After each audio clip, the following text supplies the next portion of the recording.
Margaret Cancorla. Taoiseach Lough is in County Roscommon. It's a turlock, and a turlock by its nature, there's channels underneath where the water goes out, but unfortunately over the last number of years it hasn't been functioning as per normal.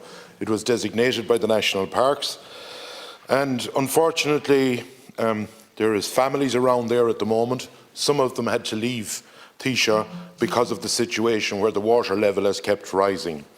A solution had been found by Roscommon County Council in partnership with the OPW, and it went under, there was actually two different emergency powers, the latter 1949 emergency powers that councils had, where people's lives were in danger, property were in danger, and the council in Roscommon used these powers. Unfortunately, FIE, funded by your government, decided to take a case against them and stop the works.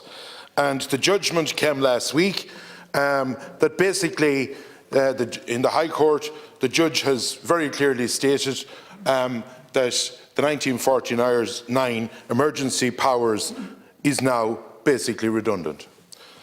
There was no comment from you or from the government over the last week. And what it means, Taoiseach, you mightn't be worried about 10 families in County Roscommon. I am, because they're my constituents. But what you might worry about is that out the road in Portran, in your own constituency in Cork, because I do know jobs that's going on around the country, in Doonbeg and Clare, in Galway, and in several other parts of the country, there is houses at risk at the moment. There will be houses that will actually fall into the sea. And because of these emergency powers being struck down, I would question why in the courts we are now facing that these people are left redundant. A county manager at the moment in all of those counties has no emergency power. The OPW are left redundant.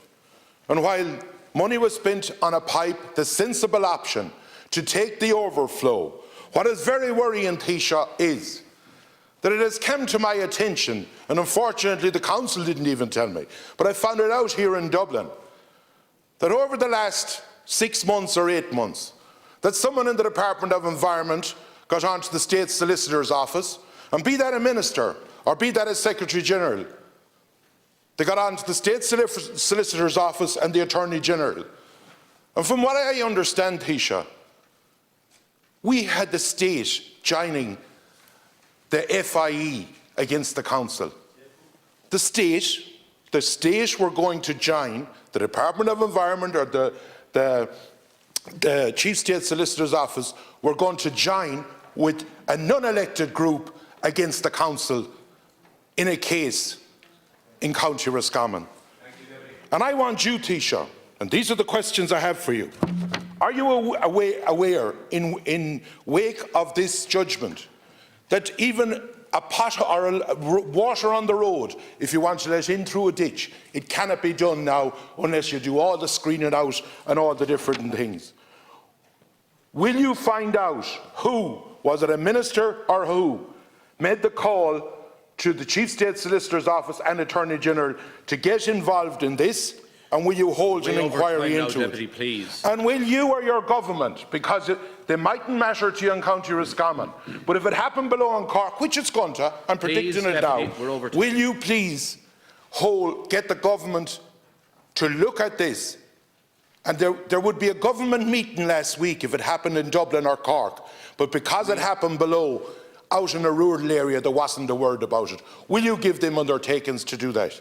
First of all, Deputy, I think you have an obligation to be a bit more precise in your assertions. You're asking me to respond to a general assertion that you have made. You should know. If I mean, this language of "I'm given to understand." Who gave you to understand that? Do I tell all my sources? Yes. No. What sources? I mean, just tell me what. In working in the civil service. But did they join? They're in the civil service. No, but they answer join. the questions I asked you. But truly, I'm just trying to. If I could understand the question, I'll go back to the basic point. But I just want to put that to you. That don't be coming to me saying, "Would you now go off and become, some investigator to find out that's something that you're given to understand?" Look, if you have it, tell me. That's all I'm saying to you. And you can come and tell me privately or whatever who said it to you. But I need to know.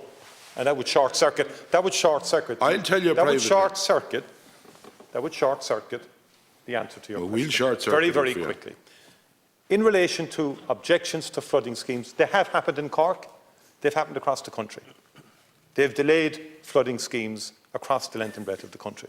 We live in a country where people have the right, whether you like it or not, to object in terms of that. I don't approve of all of the objections because I think I would support your basic point that people who are in houses or in homes or in businesses, you know, we had it in the main street abandoned 2 or 3 times where people were flooded out of it. And you can name other towns across the length and breadth of the country. And there needs to be balance in terms of how we approach these issues, and particularly the fundamental priority has to be to protect people in their homes. And by the way, because it's in Roscommon, we do care. We do care about, and I would certainly care about 10 homes in Roscommon. I would care about 10 homes in any part of the country. But the issue now is how do we resolve it? We can't interfere in the courts. The courts will make their decisions. What happens normally in judgments of this kind is the Attorney General will make an assessment of it as well, will advise government in terms of amending legislation or in terms of doing us to the sort of range of initiatives we could take either legally or by legislation in this House to meet the issues that arose in the case. I haven't seen the judgment of the case, so I'm not at liberty here to, you know, to make. But what I would say is that, you know, I will get a full assessment of this legally in terms of the court decision, and I do believe, and I don't believe we fund the organisation that you suggested we fund. No, in what way? Environmental pillar is funded by the state. That's a very general, down with a specific organisation now. I don't think that's true. Well, you can him all you like, but I just want, we need to find that. I mean, you've made the assertion. I take it you have the research done and you know in respect to the specific organisation that they're funded. But the point is really that that organisation is an independent organisation, separate from government, made its objections into the courts. It went to the courts. I know Minister Donovan here could give you chapter and verse across the country in terms of flooding schemes that are being held back. And that government is frustrated because government wants schemes delivered. Because there's a lot of, you know, because of the change in the climate and so on, we have a lot more flooding than we had. Isha, I'll be very clear to you. This isn't a delay. This is a High Court decision that has taken the 1949 powers that the state put in away from every council in the country. Is that clear enough for you? What are you going to do about that? The second assertion I made, to be clear, and you're closer to the Attorney General, I don't get to talk to him, or the Chief State Solicitor's Office, is that they were joining in a case with an environmental pillar, or threatening to, and it's very easy for you to talk to those people, easier than actually me, and I'm asking you the question, will you find this out, against the Council at a time that the Council were the lead in doing a pipe project to try and resolve an issue where people were in danger of losing their houses, which one of them has lost their houses, and more of them in danger, elderly people. And at the same time, while the OPW, in fairness to them, had put in diggers to do the work, so we had one arm of the state here in Dublin, you could say, threatening to join with an environmental pillar, and we had the council, another arm of the state, and the OPW trying to do the job. Thank you. So how could you get work done if you have a state functioning that way? And I am asking you, will you look into that, and will you also bring to Cabinet a resolution to this situation, because it's not my backdoor stuff I'm talking about. I am saying it is going to happen within the next 2 years in about 5 parts of the country.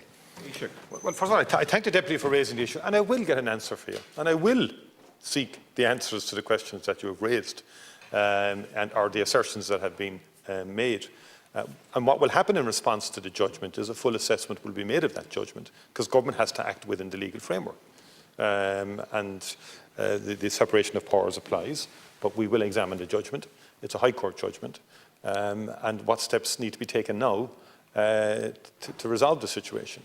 The more broader point is that we, through the OPW, through the councils, as a state, want to protect communities from flooding. That's our basic one. We agree with you on that. I mean, we're 100%. We've schemes, we've announced additional funding all over the country to try and get flooding schemes put into place. There's been objections to flooding schemes on environmental grounds, on different grounds. In my view, there comes a stage in all of these processes when common sense should prevail, balance and perspective should be applied, and above all, the priority of protecting people in their homes and protecting people's capacity to earn a livelihood should matter. And the real challenge is with climate change, I genuinely believe the flooding issue is going to get much worse. We need very significant interventions over the next while to deal with this.